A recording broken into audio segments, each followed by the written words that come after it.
This is definitely my favorite snapdragon of the season. This is Potomac Orange. It's a cut flower snapdragon, but as you can see, I throw cut flowers into everything, and I love cut flower snapdragons and their growth habit when you intermix them into flowering combinations. They are absolutely amazing because you know once you mix them, they're not going to stand straight tall like a normal cut flower garden would, like they would in a cut flower garden. But in a combination, they always show off this awesome swooping growth habit. They always just swoop out. And I love that. Some will stand, that's fine. But others just swoop out randomly and they look awesome. That's what I love about them. And we put them into a lot of stuff, even our window boxes and some of our other containers, not just our raised beds. So this is a new lavender zinnia here that we seeded this year. It was just a trial for us. I didn't know how pretty it would be. You know, when we got it, I didn't know how pretty it would be, but the flower head is just gorgeous and it's very large. It's just beautiful layers. It's like a little pom-pom, you know? And I know it kind of looks a little bit more pink, but it's kind of in the middle of both. So it's a very, very pretty zinnia. It's one of my favorites. After trialing it, it's definitely one of my favorites. Another sunflower that reseeded over here. And we loved it because it's not harming anything. It's not overshadowing anything. It's just looking pretty awesome in this gorgeous, gorgeous raised bed here in the kids' garden.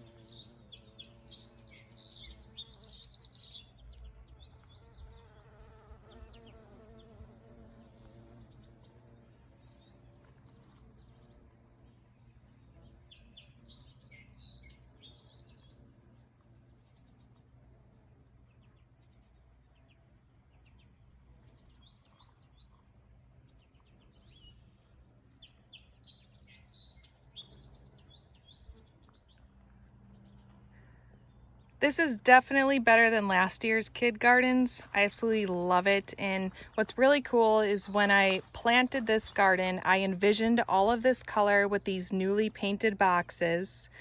And we just used regular outdoor paint because we only paint the face of the bed. We don't paint anything inside of the beds, along with even our charcoal, dark charcoal, newly painted raised beds. We wanted it to match the house more. When I painted the raised beds this color, there wasn't a lot of flowers and blossom here, but I had in my head the vision of when all of these colored flowers would come into blossom, and I knew that it would work out, but it still didn't catch my eye before they were fully bloomed and blossomed. So now that everything is in full color over here, you finally can see the true vision of the flowers in blossom along with the painted chosen color on the raised beds. So I was always kind of like, I don't know if I like this door painted this color, but as you can see, we haven't added the shutters and window box yet. Jason built them, but I still have to stain them. But once those go on, I think everything's going to be tied in really nice. And then I got this really cute little like pattern that I'm going to actually use this color on the white and do that pattern on the white. And then that way we'll start tying this awesome color in. And it's so much prettier in person. I can't even describe it. The camera, the video, the photos, they don't even capture the color of what this truly is. It's just the most beautiful like greenish, bluish color, but it's more green than blue. So as you can see on this door, I'm going to kind of zoom out there. On this door, we have this little latch that goes up. So when it's raining, we kind of just keep it closed. So once you close it, here, let me get this closed here. So once you have it closed, it's just like this little white box, which I don't love, you know? So I do have a cute little pattern. I'm going to use this color and put the pattern on the white. So kind of like you start seeing a little bit more of like a designer pattern, and it looks cute. I may even add something extra on the door, possibly a sign, but I want to get the shutters and the window box on first and then kind of go from there. And then I think something a little bit more, even a little bit more showier over here. I'm not sure yet with the eucalyptus tree. This is one of our eucalyptus trees that we've had for a few years now.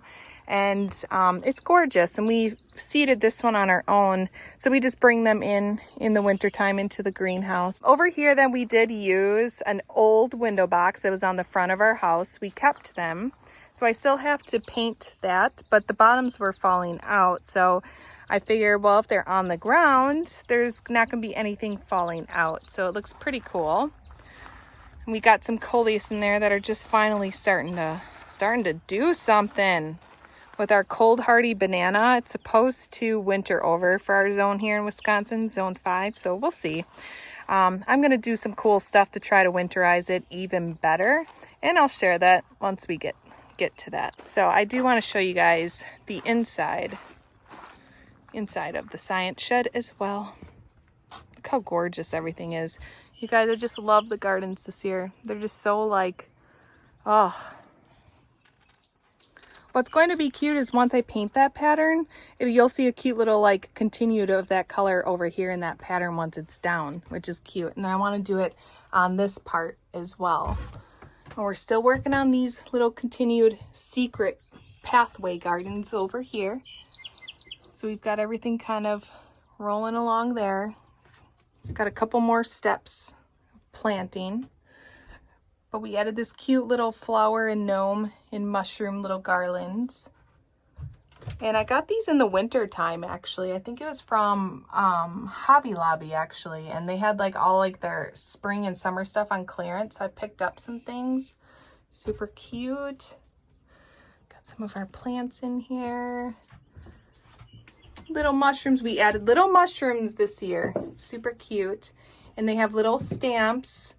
Jason's the girl's great grandma, Jason's grandma, gave them cute little like nature stamps. I just think that those are so cute. Yep, so they got their little crayons and they learn about, you know, the germination of seeds, all their little butterfly stuff in here. So yeah, they got a lot of cute little things in here. This is where they keep all like their little bug catchers, all that stuff. So it's somewhere that they can just come in here. They can be dirty. They can be creative. They can collect things and they learn about things in the science shed. And that's why we created it. I'm not gonna lie. I created it partly for myself too, because I would have loved this when I was a little kid. And I don't know if you guys remember, but we brought home this old little trailer on wheels about, I think it was 2 years ago now, but it was in winter time. And I just had this vision of turning it into like this little science shed for the kids. And, you know, so many people are like, oh my God, that's such a good idea. A science shed for kids outside. I'm like, yeah, get rolling on it. It inspires the kids and it makes them like, you know, be more imaginative and going outside. And there's so much stuff that they can do in here. And no one's going to yell at them to, you know, take their shoes off before going in. No one's going to yell at them for bringing bugs in here. They can bring bugs in here. There's just so many cute little things that they can do in here. And they learn about all of it. You know, the best way to learn is to do. And that's how kids learn the best. And that's why we love the science shed. And what's really crazy too is I've actually learned so much just from the kids having the science shed. We raised monarchs and black swallowtails last year, which I'd like to do again. And then we learned about all kinds of different bugs that I wouldn't have been able to know what they were before, like recognize them. And now we do, because we got like field guide books on insects and butterflies and moths, and we're just learning so much about everything, and like, you know, the purpose of them in a garden, and just so many things that, you know, I thought I knew a lot, but when you have kids, you start like learning all over again, but you actually have an interest more so to learn and to teach. So in order to teach, you have to learn. And it's kind of forced us to learn more. And I'm so happy and grateful for that.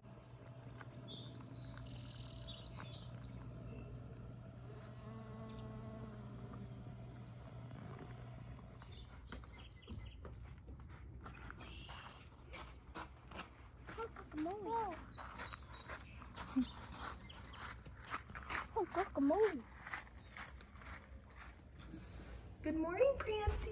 You're getting hungry, huh? We got to clean Prancer's little space here. He's a free roaming bunny in our house, and we've had him for about 8 months now. We got him right before Christmas, and we're just gonna go ahead and clean up his space. And we use this just to kind of keep all of the mess in one little area, but it stays open at all times, and he's able to roam through the house. We have him potty trained, and when you have a bunny free roaming, you're still gonna find a pellet or two here and there that, you know, they leave behind. But other than that, he's so good and he's so sweet. We just love Prancer.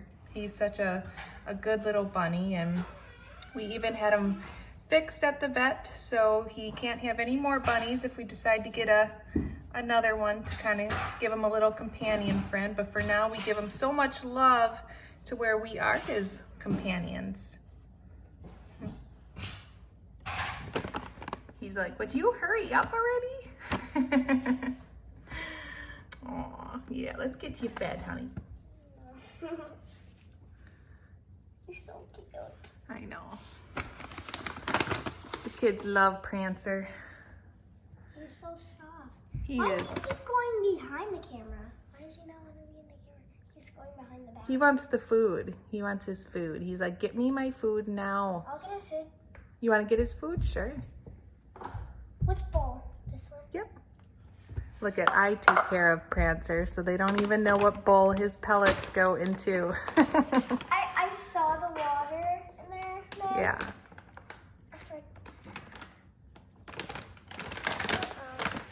Yep, and then I'll clean his little litter box, and then we'll add more hay. We get hay from our little local farmer around here, and he loves the fresh hay. It's good, isn't it? Yeah. See, he's technically almost fun because it's all in his litter box. Yeah. Here, watch this. He might go for the bag. Nope, he's got the food now. He's good. I love when he eats. He's so cute, isn't he? When he yawns too. He sees buck teeth. Yeah, he like does a big stretch, right, Lana? He sees buck teeth just hanging out. I'm hoping we can get that on video soon, because that would be really funny. He looks like, what's his name? Snowball from Secret Life of Pets. Have you ever seen that movie? Yeah. And he shows his buck teeth. Uh-huh. Otherwise, a horse. You've seen their buck teeth. Let's see if we can see him eating. I'm sorry, Prancer. He's like, get out of here. Let me eat.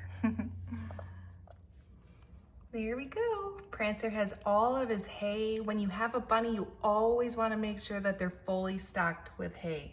They always want to just graze, and he loves his hay. Don't you? Yes, you do.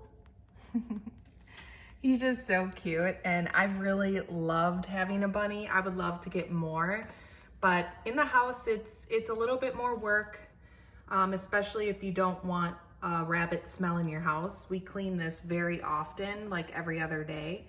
So it's a lot of work. So if there were two, it would be really hard to potty train. Prancer took a really long time to potty train. So with Fuzzy, it was like one swipe of the paw in the litter box. And with Prancer, it took months. It took probably about 4 months.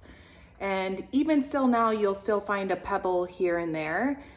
So just know that if you have a bunny in the house, it's never gonna be like perfection. If it is and you have a bunny like that, like congratulations, because maybe in the future as he gets just a little bit older, but we don't really have that big of a problem with him doing that. It's just, you know, every once in a while you do find them and you just kind of have to, you know, deal with it, suck it up with a vacuum and then call it a day. But I'd really love to add more animals to the farm.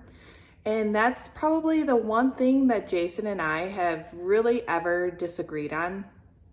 I'd actually love to have some miniature horses, an alpaca, a donkey, a couple goats. So quite a large variety. And I do already take care of Prancer because Jason didn't even want a bunny. But then, you know, it's like, I take care of him, but Jason's taken care of him a couple times, but I do see him loving Prancer. He's always like, you know, talking to him, going up to him and petting him. So I'm just kind of trying to like, I keep planting the seed of having a barn and to like start off with just a couple small animals and then kind of see where it goes from there. But I haven't been able to convince him yet. His major thing is that he just wants to be able to get up and go places, but we're not big travelers. So, I mean, we go on 2 vacations a year up north and it's not usually that hard to find somebody to help out. So I'm trying to convince him, but I'm having a hard time. So if you guys think that we need more animals here at the Lawrence Garden Farm, please put a little comment in the bottom and I'm gonna have Jason read through these comments and hopefully you guys can also help nudge him to take that next step to having some animals because that is my ultimate dream. I know that eventually we will. He just doesn't feel like right now is the time, but I do. I'm ready for it and my kids are going to be in full-time school. So what else is mama gonna do during the day? You know, I gotta take care of something. So, and we have such a long winter, so it'd be kind of nice to, you know, be able to be with the animals during that time as well. And so we'll see.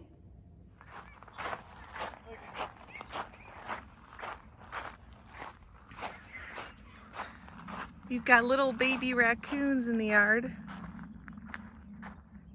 Oh my gosh, they're so cute. Uh-oh, and Fuzzy's over there. Not good. There's Fuzzy. Aww, look at them. They're trying to nuzzle in and hide. Aww. They're so tiny. Prancer. Prancer likes hanging out on the windowsills. Prancy! The bunny life.